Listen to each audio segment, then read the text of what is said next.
Patient 008, Silas Moreau. Admission, the 27th of August 1940. Age, 50 years. Initial diagnosis, paranoid schizophrenia with fragmented time delusions.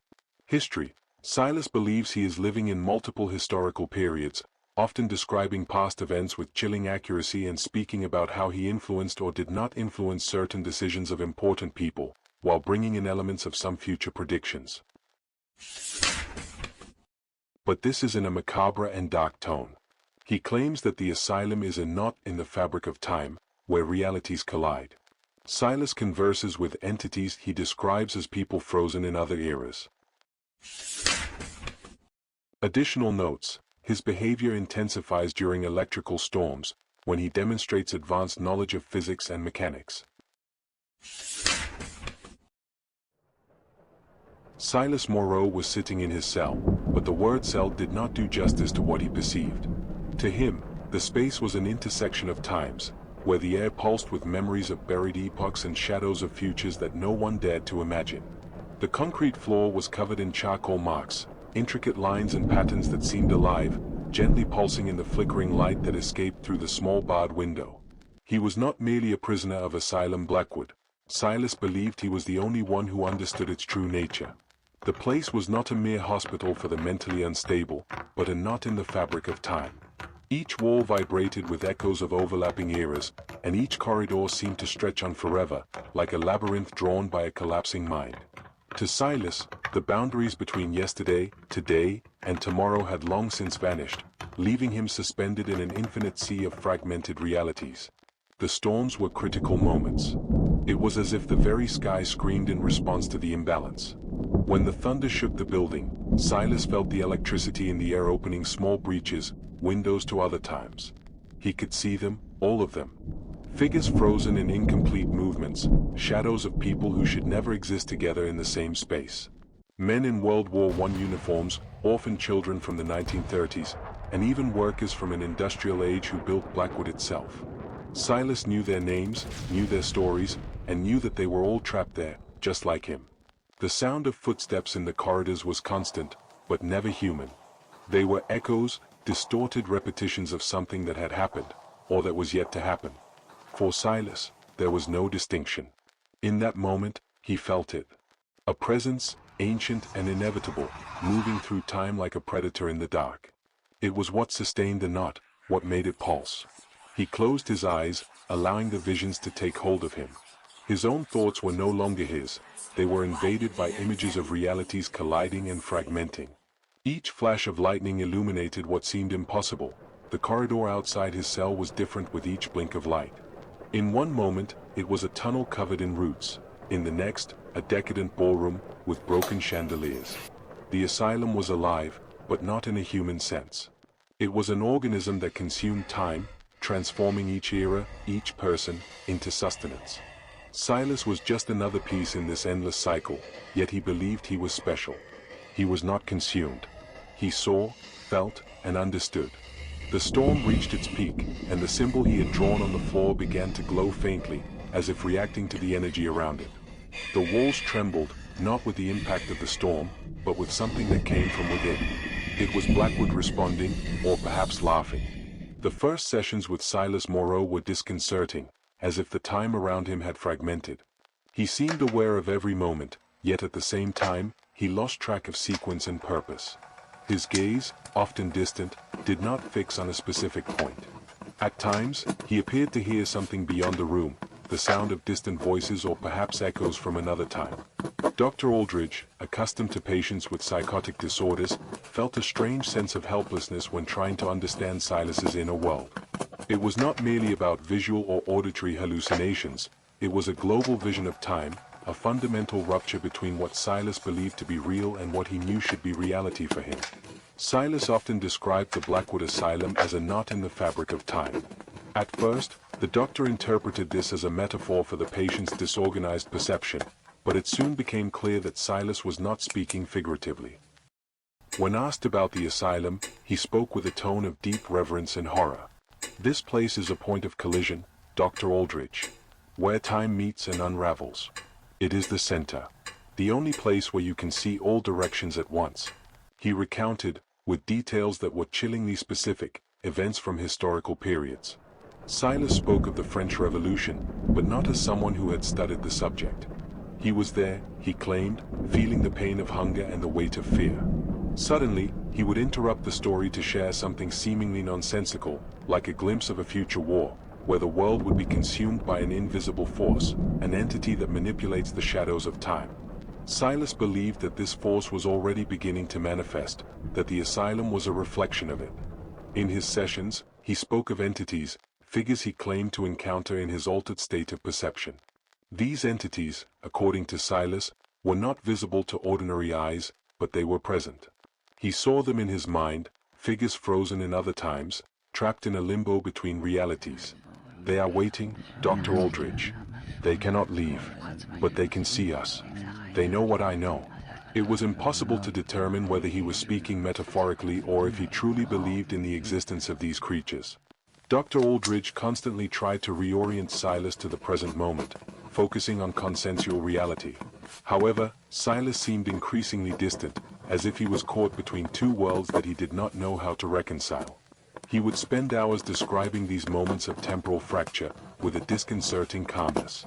Madness, for him, was not a furious and unpredictable storm, but something gentle and persistent, like a breeze that constantly stirs the leaves, creating invisible ripples on the surface of a lake. Silas's behavior was far from that of a common delirium. He was meticulous in his words, and the way he described his vision of time in the asylum Blackwood was not that of a man lost in mental confusion, but that of someone who saw himself as the center of a great mystery. Dr. Aldridge, although skeptical, could not shake the growing unease. Silas seemed to have accessed something that no one else could comprehend, and the sensation that something was unfolding there, in the subtext of Silas's words, became increasingly palpable. As the weeks passed, Silas's behavior began to follow patterns that mixed moments of apparent normality with disconcerting episodes. At first, he seemed calm and controlled during the daytime, but as night approached, something within him appeared to awaken. During the day, he would spend long hours sitting on his bed, his eyes fixed on a non-existent direction, his gaze empty, as if he were absorbing something that lay beyond the limits of human perception. He would sit, breathing deeply, as if awaiting something, but he did not speak. Occasionally, he would murmur disjointed words, as if trying to decipher something in his mind, words that intertwined between the past and the future, breaking any notion of continuity. It's not for now, it's already past, or it's yet to come, he would say, as if explaining to himself, while looking out of the window of his room, watching the rain beating against the glass. The sound of the storm seemed to be a trigger for something deep within him. During days of heavy rain, his anxiety would intensify, and his statements would become more enigmatic and unsettling. Silas often referred to other times, mentioning historical figures as if he were conversing with them. He spoke about Napoleon with an intimacy that seemed unreal, describing battle movements with an almost frightening precision, but then he would abruptly change the subject, saying he was preparing the future for the fall of a civilization. The transition from one historical moment to another was fluid, yet each shift left a sense of disconnection, as if time were a broken chain, with pieces of various realities scattered throughout his mind. In one of the more disturbing episodes, Silas suddenly got up from his bed and began to walk through the corridors of the asylum. His steps were out of sync, as if he was searching for something or someone. During this moment, he began to speak to the air, talking about the men of the future and how they were watching him, waiting for something he still could not comprehend. There was no one present but him, yet he acted as if he were surrounded by these invisible entities, interacting with them in a way that felt chillingly real. At night, the deterioration of his sanity seemed to intensify. His delusions became more vivid and chaotic. He spoke of the loss of access and how Asylum Blackwood was transforming into a place where colliding time took shape. For Silas, the hospital itself seemed to be a reflection of his mind, a place where the walls and corridors bent in inexplicable ways, as if the space around him were as distorted as his understanding of the world. His behavior also began to include episodes of physical agitation, as if he were trying to break free from an invisible prison. He would tear pieces of paper or leaves from his notebook, drawing figures that seemed to move on their own. When questioned about these representations, he would say, with a disturbing calm, that he was attempting to capture the essence of the entities that inhabit the folds of time. Although he did not display aggression, the growing lack of control over his own mind and the intensification of the visions began to threaten not only his emotional stability but also the integrity of his perception of reality. With each passing day, he drifted further from what others considered real, and his journey through a parallel time seemed to become more urgent and desperate. As Silas delved deeper into his distorted perceptions, intrusive thoughts began to dominate his mind, invading his sessions with increasing intensity. He spoke more and more about fragments of memories that seemed to not fit together, like pieces of a warped and fragmented puzzle. His statements were flooded with a sense of dread, as if he were aware of something terrifying that was about to happen, but powerless to prevent it. "I see the vortex," he once said, with wide eyes and a trembling voice. "The center. It's closing. Everything is collapsing around me."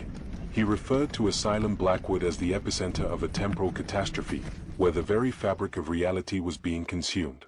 For Silas, the place was not just an asylum, but a cosmic prison, a point of intersection between dimensions, where natural laws were crumbling.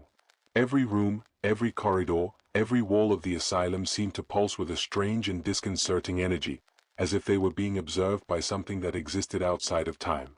The worst of all was when Silas began to talk about his encounters with the entities. He described them as vague, almost translucent figures moving through the cracks between times, waiting for something. "They are here, Dr. Aldrich. They have always been. But now, they are closer. I can feel it." His voice trembled, not from fear, but from a harrowing understanding. He believed that the entities were aware of his presence, that he was being studied, analyzed by forces that could not be comprehended by the human mind. He did not speak of these entities with hatred or anger. There was no desire for revenge, but a profound feeling of helplessness. "They know more than I do," he said with a terrifying serenity. "And the asylum is the breaking point, the starting point, the end of what you know." In moments of extreme anguish, Silas began to describe his own feelings as if he were observing from the outside. He spoke of the sensation of dissolving, of no longer being a person, but a wandering idea in space-time. His body, to him, was no longer a refuge. "I am just an echo," he once said, his eyes glazed, as if he were witnessing his own destruction. An echo in an empty room, waiting to be erased. With every word he uttered, Dr. Aldrich felt he was approaching an unfathomable abyss. Silas's mind was not just broken, it was being consumed by something greater, something that defied all human understanding.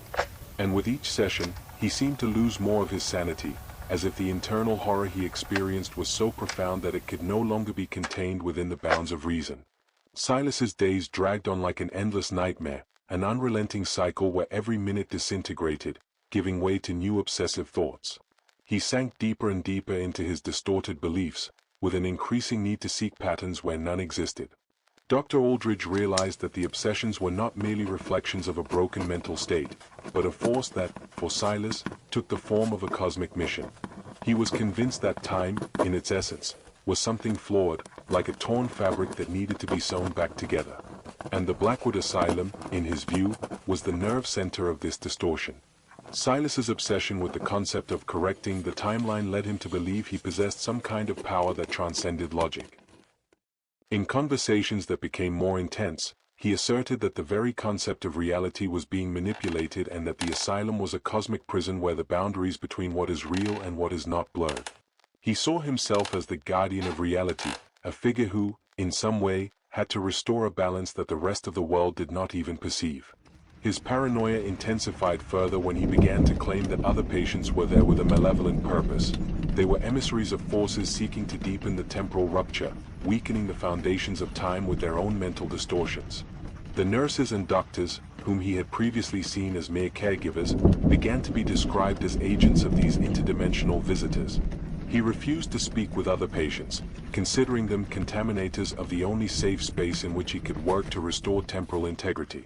The obsession with order and the need for control drove Silas to manipulate the environment around him, as if he were a creator reshaping his prison, his world, to make it more cohesive with his fragmented vision of time. He began to obsessively draw symbols on scraps of paper, but it was not an act of art or conscious creation. For him, those symbols were keys, codes representing hidden portals that could connect him with other historical periods, a link to the past, to the future, to parallel realities. These drawings became a hallmark of his escalating delirium. When questioned about the meaning of the symbols, his response was never the same. Sometimes he would murmur something about rediscovering the point of intersection. Other times he spoke in riddles that made Dr. Aldrich question the level of consciousness that still remained in Silas. "It's not about time, it's about what underpins everything," he would say with a fixed gaze, as if lost in a vision that no one else could comprehend. "I have seen the future, Dr. Aldrich. I saw the heavens collapsing. I am the last point of stability. If I don't do this, everything will be lost." He believed that the asylum was not just an old, decaying building, but a beacon, an anchor preventing total collapse. His thoughts began to take the form of a solitary monologue, where he became the narrator of his own destruction. Everything around him became a metaphor for something greater. Each object, each structure was a representation of the chaos of time he was trying to control. Silas now believed he was the only one who could see the thin thread that held reality together. But as he delved deeper into this abyss, his obsession began to show signs of total destruction. He was no longer trying to save reality, he was trying to destroy it so he could rebuild it in his own image, in a desperate effort to control the uncontrollable. That night, the asylum Blackwood seemed to pulse with a life of its own, as if it were alive, reacting to Silas's internal chaos. The storm forming in the sky reflected the patient's mental turmoil. Lightning cut across the horizon, illuminating the decaying interior of the asylum with flashes that seemed like omens of something inevitable. The wind howled through the broken windows, and the sound of torrential rain beating against the walls made the echoes of Silas's madness seem even more intense. He was in a state of frantic agitation, words spilling from his mouth like an unbroken, disordered, desperate flow. "No, I can't anymore. Time is tearing apart," he shouted repeatedly, his trembling hands gripping the walls with an almost supernatural strength. "Time, time, everything is falling apart, everything is disintegrating." Silas could no longer distinguish reality from delirium. He paced back and forth, staring at the asylum's walls, where the patterns that once seemed familiar now appeared to distort and twist, as if time itself were being torn apart before his eyes. The past and the future blended into a chaotic spiral, and he believed he was being dragged by this invisible force, unable to escape. He suddenly stopped, his body tense, as if he had been struck by a vision from another dimension. His eyes were fixed on something no one else could see, his lips trembling as he repeated disjointed words, seemingly conversing with invisible figures. You are all here, aren't you?" Silas whispered, his voice low but filled with terror. "They will never leave me in peace. The asylum is the knot, the meeting point. It's where everything collides." Suddenly, he began to run down the corridors, stumbling, his body out of control, as if being pulled by something beyond his own will. He shouted into the void, his voice echoing off the empty walls, but no one could hear him. The storm outside seemed to amplify his agony, as if the very asylum were reacting to his madness. He reached the containment room, where he believed that space-time would be preserved, but before he could enter, an invisible force held him back. His eyes widened, and he screamed, struggling against whatever was preventing him from escaping his own mental prison. "No, there's no more time. I have already been." The storm intensified, and the asylum seemed to tremble, as if it were about to collapse. Silas closed his eyes, his hands grasping at the air, as if he were trying to control what he could not see. And then, in one last breath, he disappeared, swallowed by the darkness that seemed to consume the asylum itself. Blackwood Asylum remained silent, its dilapidated structure a reflection of Silas's own sanity. His final scream echoed off the walls, but no one would ever know what truly happened. Was it Silas's mind that disintegrated, or did the asylum, with its dark secrets, take the form of a distortion of reality? Time and space, in this place, had become fragile and malleable. Silas disappeared, but his presence continued to echo, like a vestige of something much greater, something that could never be fully understood. The truth unraveled, leaving only doubts.